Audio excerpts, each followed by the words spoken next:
Today we're going to talk backstroke technique, and I'm going to give you the two most effective drills that are going to help you build a faster and more efficient backstroke. If swimming backstroke faster with less effort sounds good to you, stick around.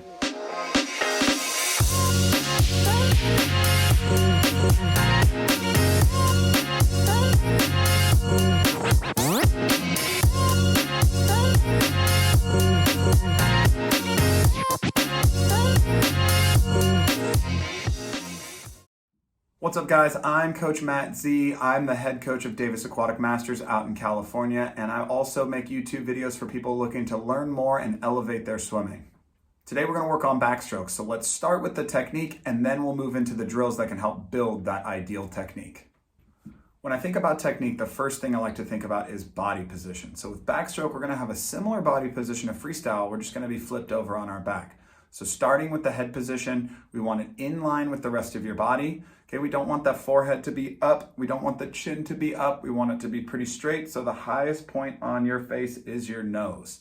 Now, as we move down the body, the shoulders, we're gonna pull them forward just a little bit, not much, just a little bit. And then going down your body, you're gonna have a nice tight core. We're gonna squeeze the glutes, and then we're gonna have a nice steady flutter kick behind you the whole way.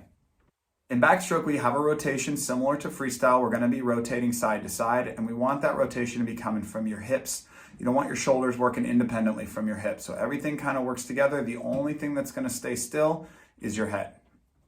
Now you'll notice in this video of these fast backstrokers, these guys are kind of spending a lot of time on one side and then quickly snapping over to the other side. So I like to think about having snappy hips.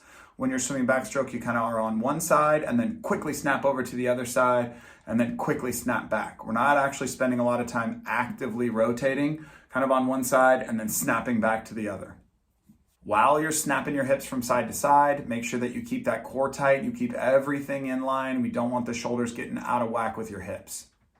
All right, so now that we got that body position and the rotation figured out, we're gonna move on to the arm. So in backstroke, we have a straight arm recovery, and the recovery is when your arm is coming up and out of the water. So that arm comes straight up and out of the water. It's gonna enter pinky first, and we wanna try to time it so your pinky enters when your opposite hip pops up and out of the water.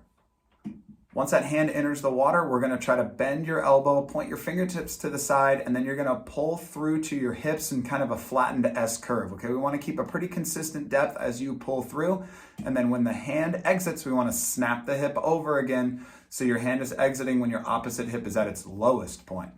As you're swimming your backstroke, we wanna maintain that rhythm and timing so you can keep your backstroke connected and efficient. So now that we know the technique that we're looking for, let's talk about the drills that are gonna get us there. The first drill we're gonna do here is gonna help you with your body position and your rotation. It's gonna be a head lead with a rotation. Now, I like to do these drills with fins. You definitely don't have to. I just find that it makes them more fun and a little bit easier. But if you're not into doing fins, then by all means, go no fins. Okay, so starting with the body position here, think about your head. We want it to be in line with the rest of your body, okay? You want your head to be too high. You don't want your chin to be too high. We want your nose to be the highest point on your face. Okay, then moving down your body, thinking about those shoulders just slightly pulled forward a little bit, hands at your sides. Okay, we're thinking a tight core, tight glutes, and a nice steady kick behind you.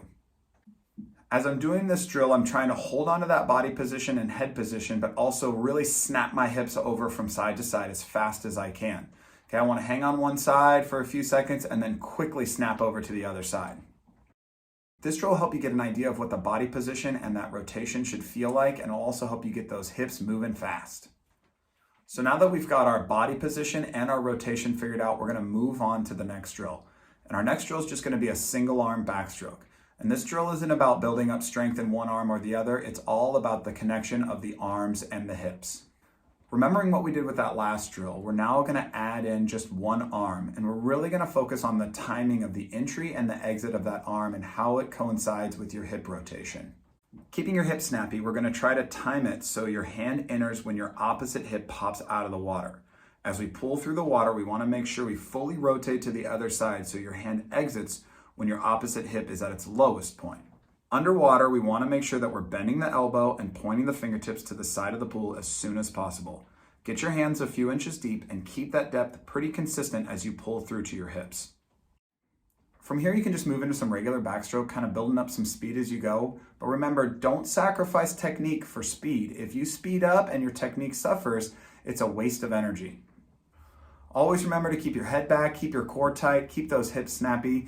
If you're struggling with tempo and backstroke, go back to that first drill, the head lead with a rotation, and really focus on snapping your hips back and forth as fast as you can.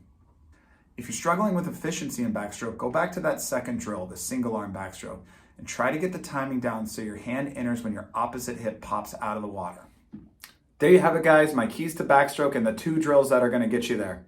I'm CoachMattZ. If you like this video, give me a thumbs up. If you like the content, hit that subscribe button. If you have a question, leave it in the comments. I love hearing from you guys. Always remember, making changes and improvements is hard. Stay persistent, don't give up, and you will get better. It's only a matter of time.